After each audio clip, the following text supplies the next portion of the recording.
In the war in Ukraine, local doctor Zev Neuwirth has been among the brave volunteers to help Ukrainians. He's representing the Miami chapter of United HATZALAH by helping anyone who needs it.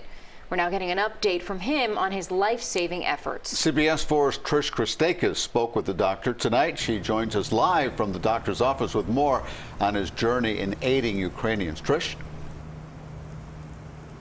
Yeah, Dr. Zev Neuwirth was in Ukraine and Moldova for a little over 5 weeks. Now, he just got back to Miami not too long ago, and he says once he settles a new team of about 12 people in Ukraine, he's heading back in 2 weeks to help more refugees. Now, Dr. Zev Neuwirth has an unconventional start to his career in medical. He went to medical school in his early 40s after his wife passed from brain cancer.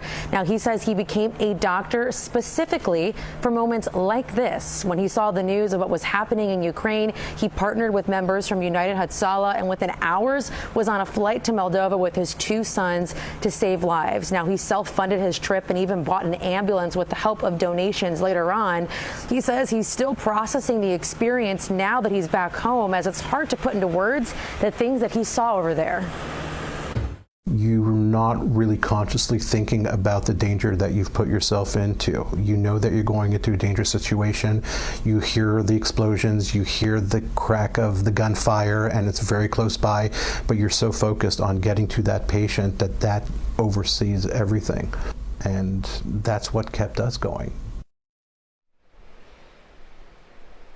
Life he saved was important, but there was one in particular that really sticks out, a woman who gave birth in a basement. Now, it took 3 days, but they eventually got to her and saved her and her family's life. Now, Dr. Neuwirth says emotional doesn't even cut how he felt in that moment. Coming up at 11, I'll take you through that 3-day trip, how he saved her, her newborn, her 7-year-old, and her mother in those 3 days, and what they're hoping to accomplish in 2 weeks when him and his 2 sons go back to Ukraine. Live in Bay Harbor, Trish Christakis, CBS 4 News.